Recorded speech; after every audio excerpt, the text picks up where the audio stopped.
Meus irmãos, a paz do Senhor. Para mim é um prazer estar aqui mais uma vez com os irmãos. Nossa finalidade aqui é compartilhar um pouco da palavra do Senhor nosso Deus.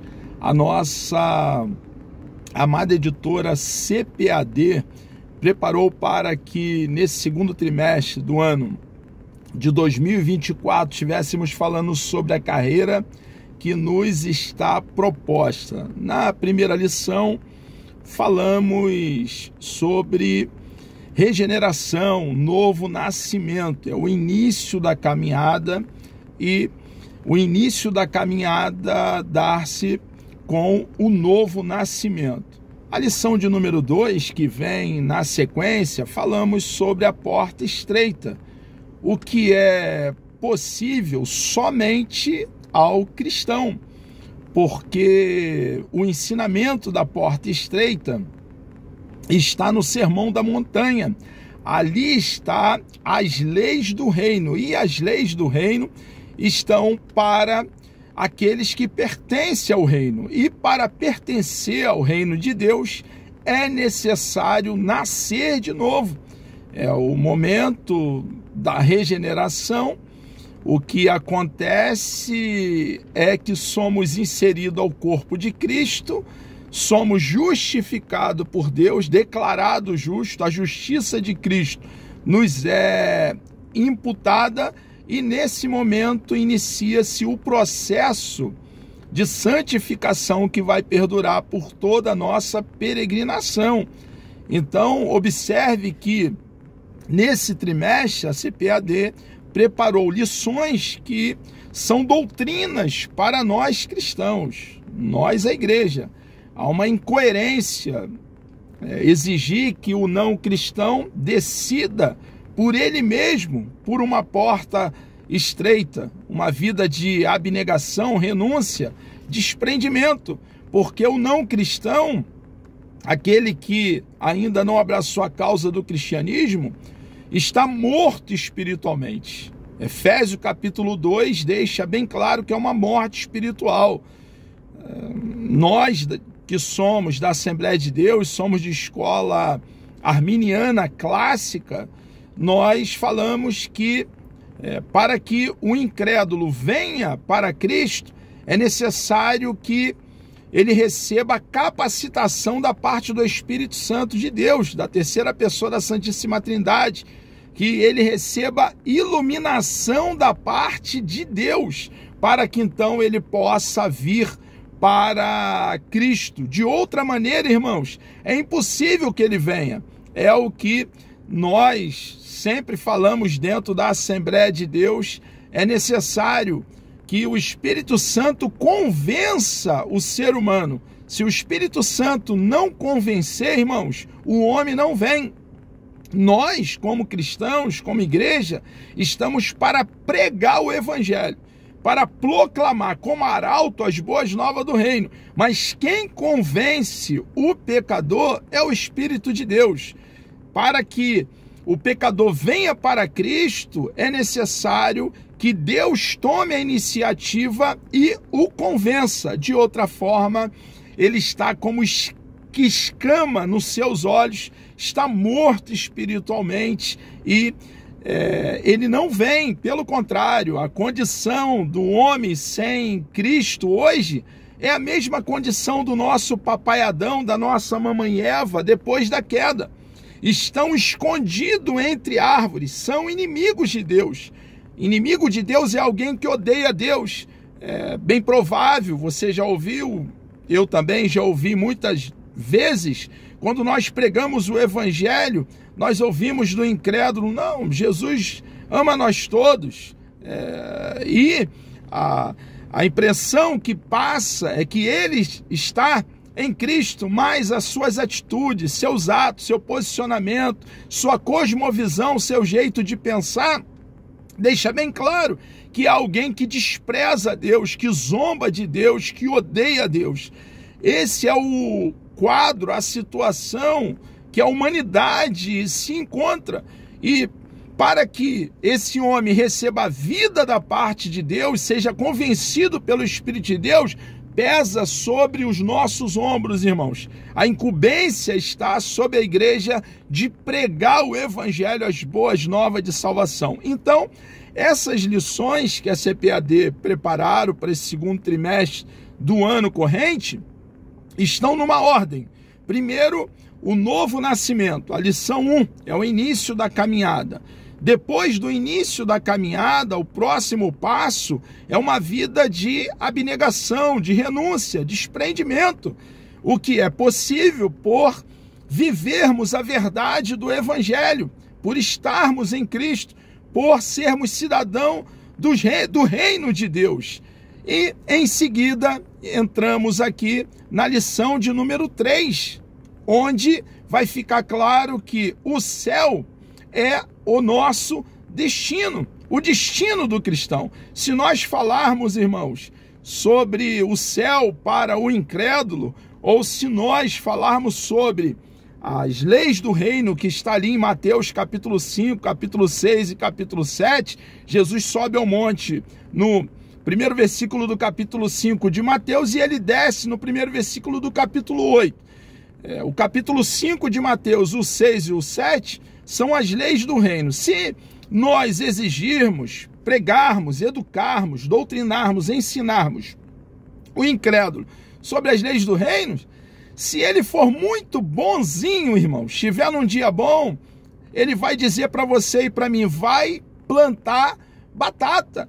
É a mesma coisa se nós falarmos para ele que o nosso destino é o céu, ele vai dizer a mesma coisa. Então, essas doutrinas, esses ensinamentos são para nós, cristãos, que nascemos de novo, que estamos caminhando por um caminho estreito, tivemos um encontro com a porta, Jesus é a porta, e por estarmos arraigados e fundamentados em Cristo, nele que é a porta, nós então temos atitudes completamente diferentes, ações completamente diferentes da que tínhamos em nossa vida pregressa, nossa cosmovisão, a nossa visão de mundo é completamente diferente. Sabemos de onde viemos, o que estamos fazendo aqui, para onde estamos indo e vivemos diariamente para agradar aquele que proveu eterna salvação para nós. A nossa postura, irmão, nós como cristãos, é de ódio ao pecado, porque o pecado faz divisão entre nós e o nosso Deus, e nós temos convicção na alma que religião sem relacionamento com Deus é veneno, e nós então, de posse da doutrina do reino, como cidadão do reino, hoje vamos estudar sobre o nosso destino. O lugar que nos aguarda está tudo preparado, irmãos, onde estaremos para sempre com o nosso Deus. Texto áureo. Mas a nossa cidade está nos céus, donde também esperamos o Salvador, o Senhor Jesus Cristo. Filipenses capítulo 3, versículo 20. Irmãos, nós não podemos deixar de pensar e ter bem acesa em nosso coração que nós aqui estamos em terra estranha, aqui estamos numa viagem, irmãos, aqui estamos em uma jornada com uma missão, a missão de difundir, disseminar as boas novas do reino, mas o nosso destino é a eternidade com o nosso Deus. Precisamos anunciar as boas novas do reino e falar, deixar bem claro que Jesus veio, fez milagres, sim, deu vista a cego, fez surdo ouvir, mudo falar fluentemente, paralítico saltar como uma coça, como um cervo,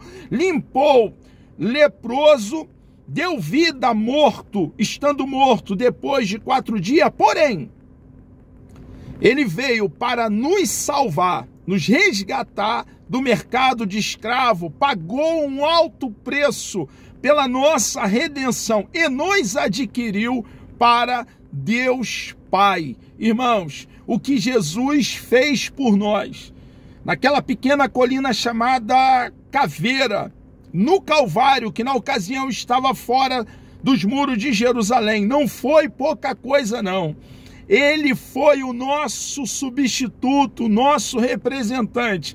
Ele, Jesus, foi o nosso fiador. E é por isso que hoje, em Cristo, Ele que é a ressurreição e a vida, nós temos vida e vida com abundância. E em breve, irmãos, muito em breve, estaremos para sempre, por toda a eternidade, com aquele que nos comprou, nos adquiriu para Ele mesmo. Verdade prática: o crente deve viver a vida cristã com a mente voltada para o céu, como sua legítima esperança. O céu, a eternidade com o nosso Deus, é a nossa esperança, irmãos. Devemos nos regozijar, deve haver júbilo em nós ao pensarmos no céu, naquele lugar precioso, e precioso porque lá está o nosso Deus, aquele que tomou a iniciativa em nos salvar,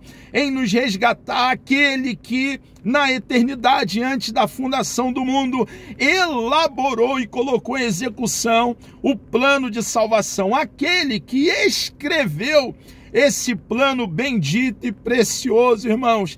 Todas as religiões do mundo, irmãos, quem ofende a divindade é quem traz a oferta para aplacar a ira da divindade. No cristianismo, não.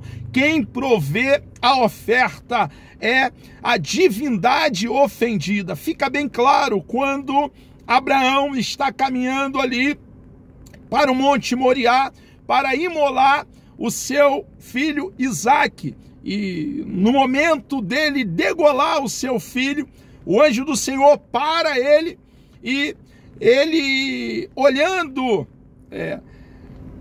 para o lado, ele vê ali um cordeiro. E aquele cordeiro, irmãos, ele foi provido pelo próprio Deus. Abraão não leva aquele cordeiro. E é aquele cordeiro que sangra naquele altar. Aquele cordeiro que morre para que Isaque permanecesse com vida. O Cordeiro de Deus morreu para que você e eu, minha irmã, meu irmão, tivéssemos vida e vida com abundância. É muito interessante, irmãos, observar que no sopé do monte, irmãos, quando Isaque pergunta a ele, ao seu pai Abraão: quem proverá? Cadê o cordeiro, papai? Aqui está a lenha, mas onde está o cordeiro? Abraão deixa bem claro para ele, irmãos, no sopé do monte: Deus proverá para si o cordeiro. Irmãos, é uma doutrina que jamais poderá ser removida. Quem provê o cordeiro é a divindade ofendida, provê o cordeiro para aplacar a sua própria ira. Abraão não levou aquele cordeiro, Deus proveu aquele cordeiro, fazendo uma obra tremenda, irmãos. Assim como no Calvário, Deus enviou o seu próprio Filho, o eterno Filho de Deus, a segunda pessoa da Santíssima Trindade, para que morresse, pagasse o preço pelo nosso resgate. Ele foi o nosso fiador, e é por isso que aqui estamos. Meu irmão, o mérito, a honra, a glória é daquele que proveu o cordeiro para nos resgatar. O sangue de Cristo foi o último sangue que foi aceito pelo nosso Deus para remissão dos nossos pecados. Quando Jesus diz: está consumado, ele diz: feito. O véu do templo se rasga de alto a baixo. Meu irmão, todo aquele cerimonialismo que acontecia ali dentro do templo, naquele momento que o véu é rasgado de alto a baixo, caducou, tornou-se obsoleto, porque todo aquele cerimonialismo apontava para algo concreto. Todo aquele cerimonialismo, aquele derramar de sangue no Antigo Testamento, na Antiga Aliança, apontava, era sombra de uma realidade que viria, e ali estava a realidade. o Cordeiro perfeito, ilibado, sem mancha, sem ruga, sem mácula, que estava sangrando ali no Gólgota, naquela pequena colina. Meu irmão, o sangue de Cristo foi o último sangue aceito por Deus. O templo que teve ali o véu rasgado de alto a baixo ainda permaneceu de pé até o ano 70, quando os exércitos romanos os derribou aquele templo. Tudo que foi feito ali, todo aquele derramar de sangue, não passava, irmãos, de algo debalde, vil, sem nenhum valor. Era um sangue do paganismo naquele momento, a partir do véu se rasgando de alto a baixo. É o mesmo que acontece hoje quando alguém leva uma galinha preta e sangra essa galinha em uma encruzilhada. Por quê? Porque o último sangue que foi aceito por Deus Pai foi o sangue do Cordeiro de Deus que tira o pecado do mundo.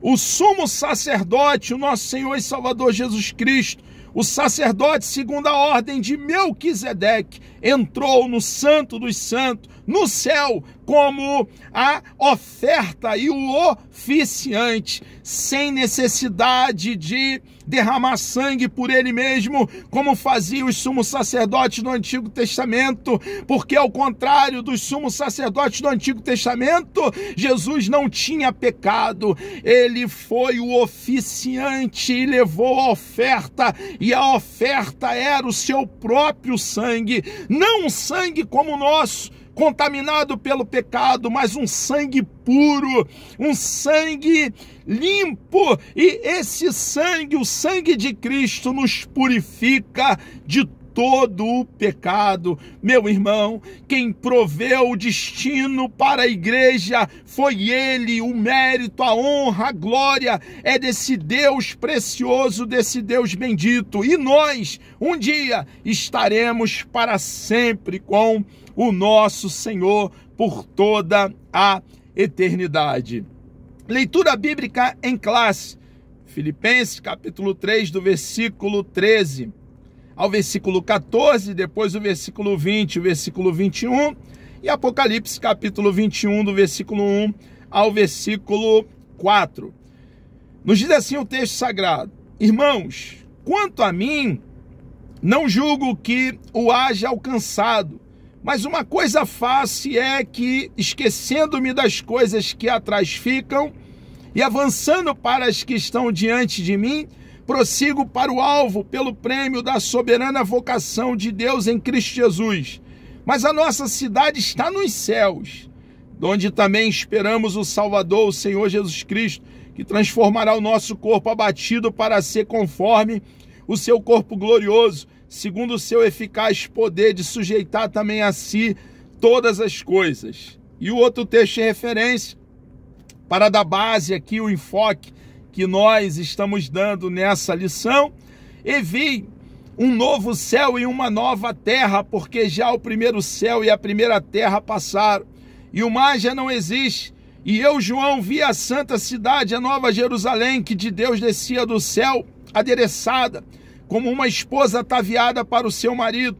E ouvi uma grande voz do céu que dizia: Eis aqui o tabernáculo de Deus com os homens, pois com eles habitará, e eles serão o seu povo, e o mesmo Deus estará com eles e será o seu Deus. E Deus limpará de seus olhos toda lágrima, e não haverá mais morte, nem pranto, nem clamor, nem dor, porque já as primeiras coisas são passadas.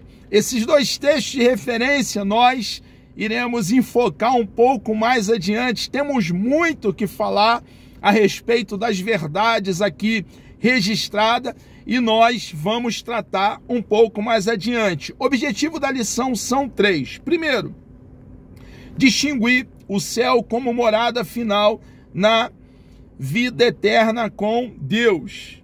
Segundo objetivo, apresentar o conceito de céu conforme o livro do Apocalipse. E o terceiro objetivo, pontuar que o céu é o destino dos cristãos e o lugar de repouso após a árdua carreira da vida cristã neste mundo. Introdução.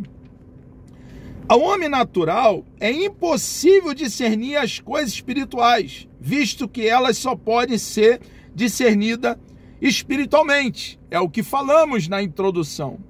Requerer de uma pessoa que não pertence ao reino de Deus, que faça e que cumpra as doutrinas desse reino, é algo incoerente, irmãos, porque é impossível.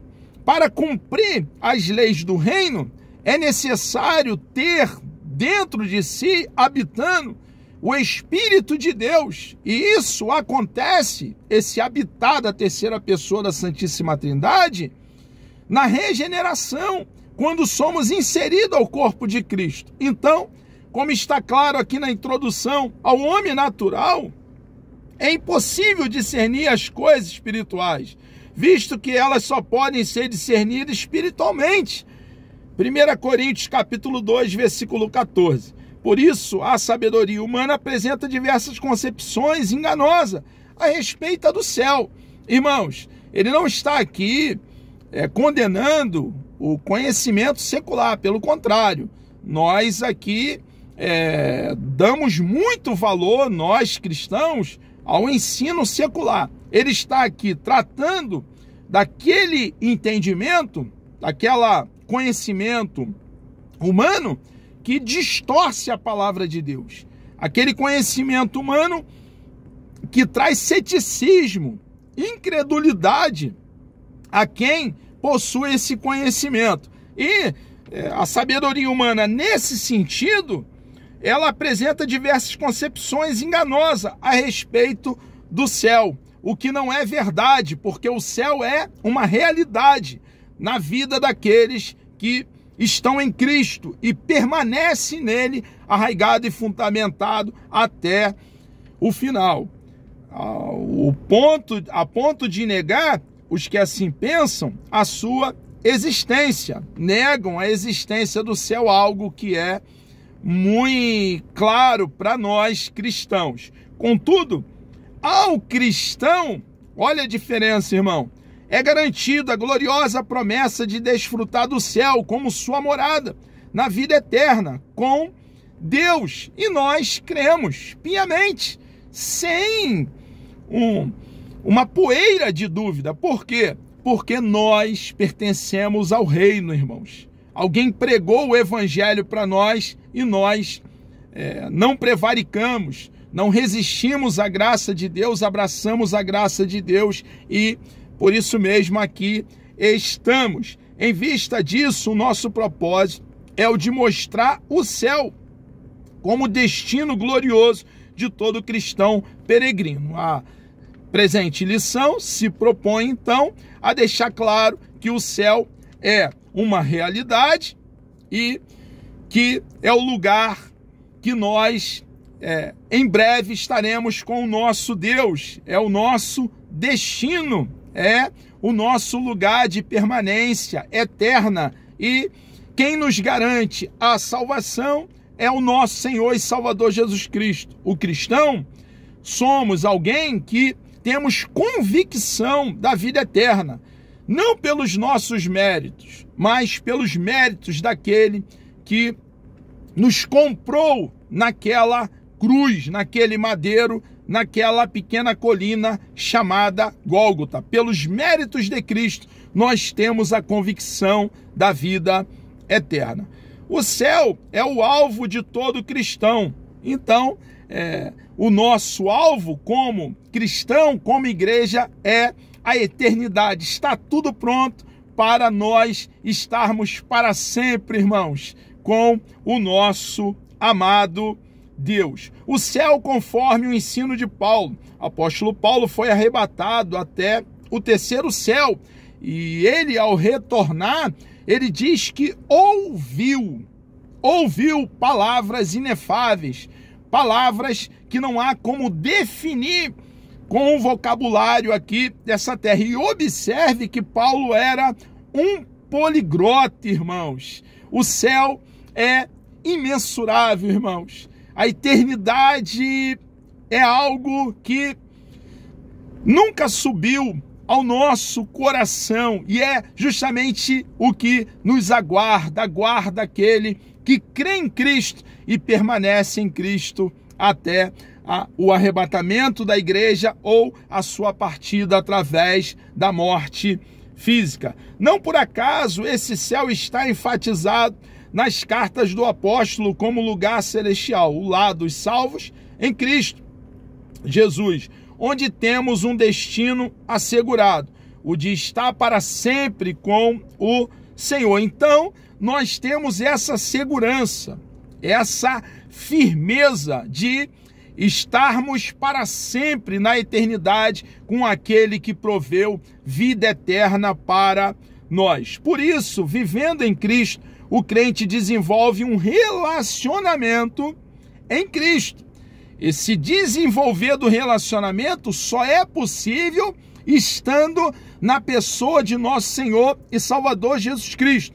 Por isso, vivendo em Cristo, o crente desenvolve um relacionamento na esfera do reino, de modo que, ainda que não tenha ido para o céu, ainda que estejamos aqui como forasteiros e peregrinos, palmilhando por essa vereda, toda a sua vocação é celestial no presente momento de sua vida. Nós, cristãos, somos pessoas completamente diferentes do que éramos anteriormente, porque houve uma morte e uma ressurreição.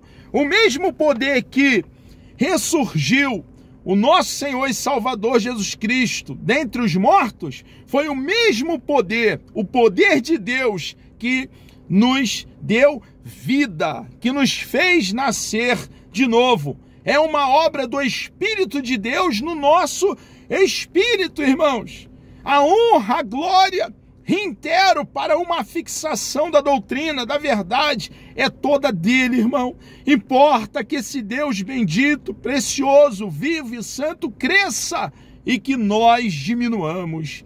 Então, irmãos, dessa forma, o poder que está em sua vida, o poder que está na nossa vida como cristão, vem do céu e habilita o cristão a vencer a cada dia, vivendo a verdade do Evangelho, através do poder do Espírito Santo que reside dentro de nós, mora dentro de nós, fez de cada cristão casa, morada, tenda, templo, santuário.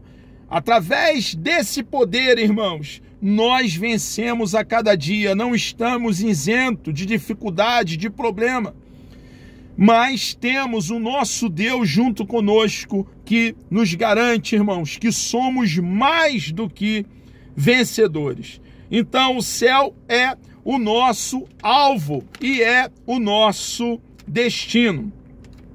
O novo céu e a nova terra, depois da abertura dos 7 selos, conforme nós vemos ali em Apocalipse capítulo 6, em que predominaram a desordem, a tribulação e o juízo, o quadro revelado na sequência é de um novo estado eterno. O apóstolo João diz que o primeiro céu e a primeira terra passaram. O mar não existe mais.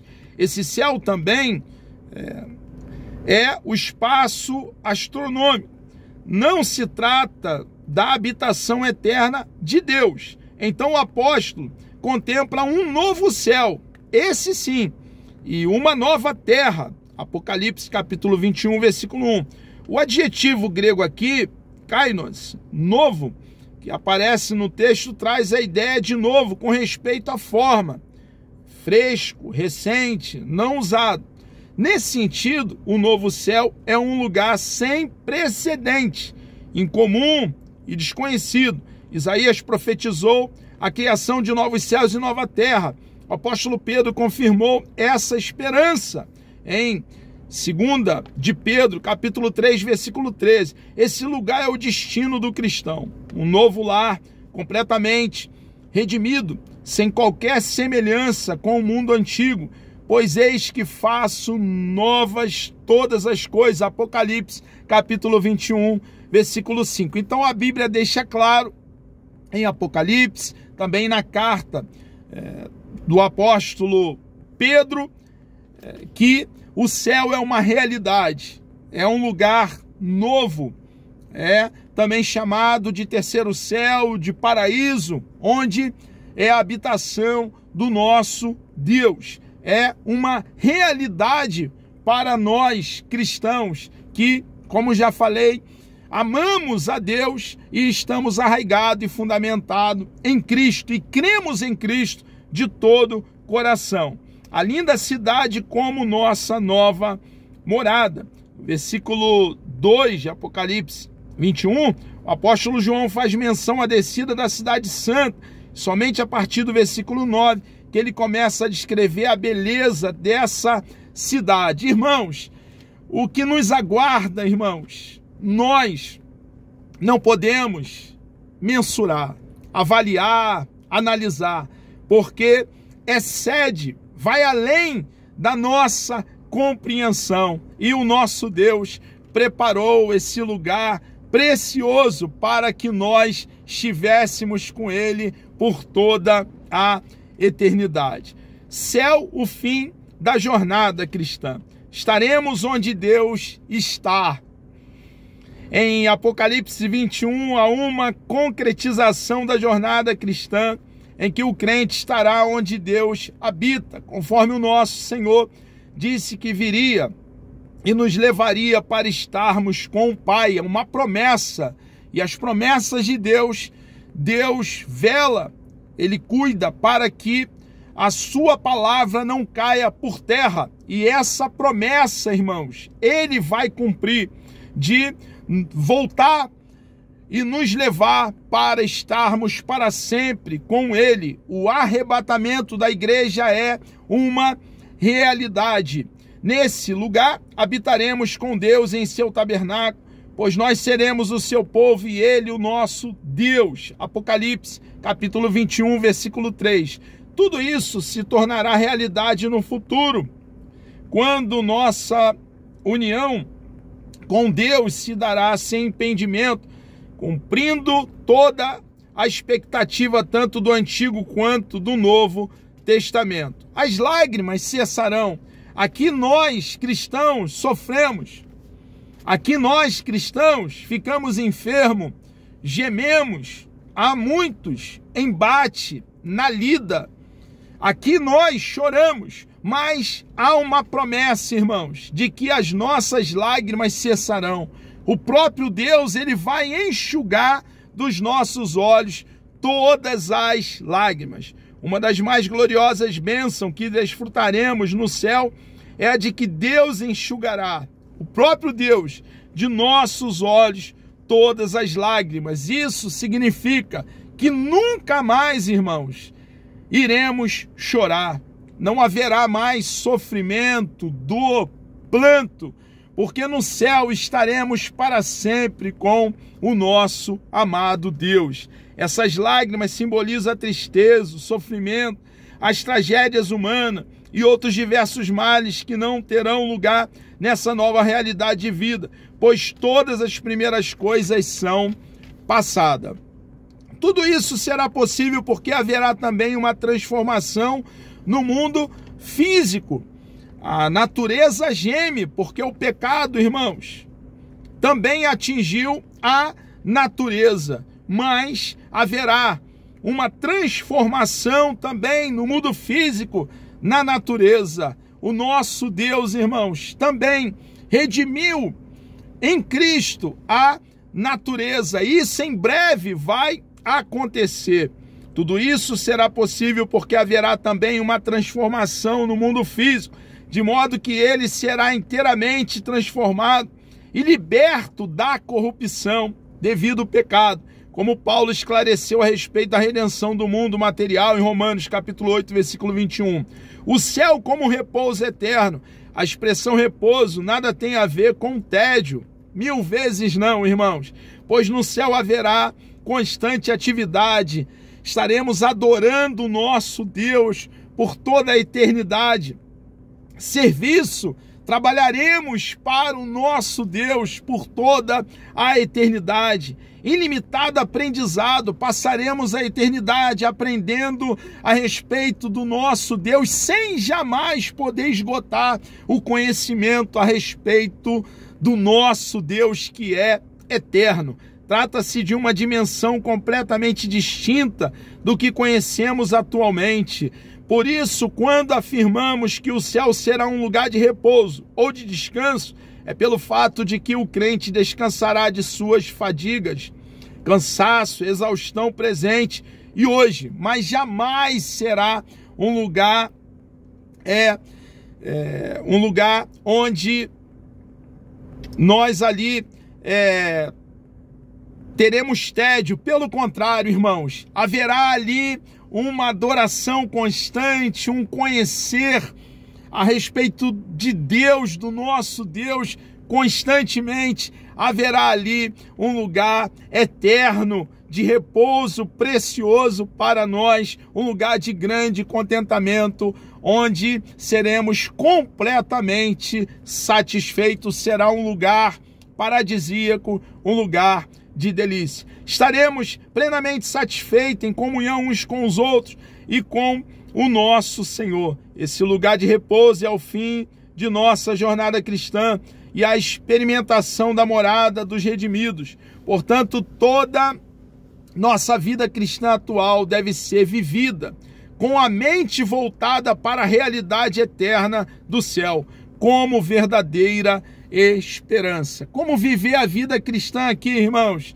Precisamos viver aqui e sempre trazer de forma clara, cristalina em nosso coração, essa realidade da eternidade, onde estaremos para sempre com o nosso Deus. E sempre, irmãos, consciente de que a eternidade, o céu, é o nosso destino. Para se viver a esperança celestial, é preciso nascer de novo. Observe, irmãos, que o nascer de novo é o primeiro passo para ingressar nessa caminhada cristã. O início da caminhada é o novo nascimento. Ele deixa claro aqui, para se viver a esperança celestial é preciso nascer de novo. Depois do novo nascimento, viver em Cristo. Isso fala de entrar pela porta estreita. Viver em Cristo é viver para Ele. Uma vida de abnegação, renúncia, desprendimento, uma vida de completa entrega, o que só é possível depois do novo nascimento. Para se viver a esperança celestial é preciso nascer de novo, viver em Cristo e transformar a mente. É preciso ter uma nova natureza. Está bem claro, irmãos, o que nós temos falado, que esse trimestre, essas 13 lições são doutrina para nós cristãos. É ensinamento para nós cristãos e só nós cristãos temos a possibilidade, quando cumprirmos, vivemos a verdade do Evangelho, cumprir essas doutrinas preciosas, porque vem de um Deus precioso, doutrinas do reino do nosso Deus. Para se viver a esperança celestial é preciso nascer de novo, viver em Cristo e transformar a mente. É preciso ter uma nova natureza.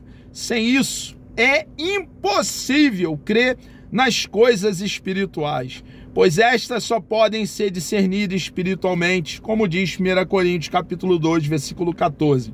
Portanto, prossigamos a nossa jornada. É uma palavra para nós cristãos, nós que cremos em Cristo de todo o coração. Portanto, prossigamos a nossa jornada para o céu de glória, o alvo de todo salvo em Cristo, conforme as regras divinas estabelecidas na palavra de Deus. 1 Coríntios capítulo 9, versículo 24, 2 Timóteo capítulo 4, versículo 8. Meus irmãos, chegamos aqui ao término de mais uma pré-aula. Que Deus vos abençoe. Deus me dando vida até lá. Nós estaremos na próxima pré-aula comentando sobre a lição de número 4, onde falaremos sobre como se conduzir na caminhada. Vamos orar? Deus amado, nós louvamos o teu nome. Agradecemos a tua pessoa bendita, meu Deus. Obrigado por essa grande oportunidade que o Senhor nos concedeu de estarmos aqui falando do teu amor. Ó Deus amado, muito obrigado, Senhor, por essa liberdade que temos em nosso país de pregar livremente, ó Pai, o teu bendito e precioso evangelho. Conceda-nos, ó Pai, por favor, a tua bênção sobre aqueles, ó Pai, que estarão participando dessa pré-aula. Nos dê um dia abençoado na tua presença. Deus amado, se utiliza de nós como instrumento, como um canal, como um vaso, Senhor, nas tuas mãos, para cumprir, ó Pai, o teu querer, o teu propósito aqui na face da terra. É a tua vontade que buscamos, ó Pai. É a tua vontade que queremos antes da nossa, ó Pai amado, e queremos poder, ó Deus, poder da tua parte para viver a tua palavra. Muito obrigado, ó Pai, por essa grande oportunidade. Nós assim oramos e lhe agradecemos em nome de Jesus.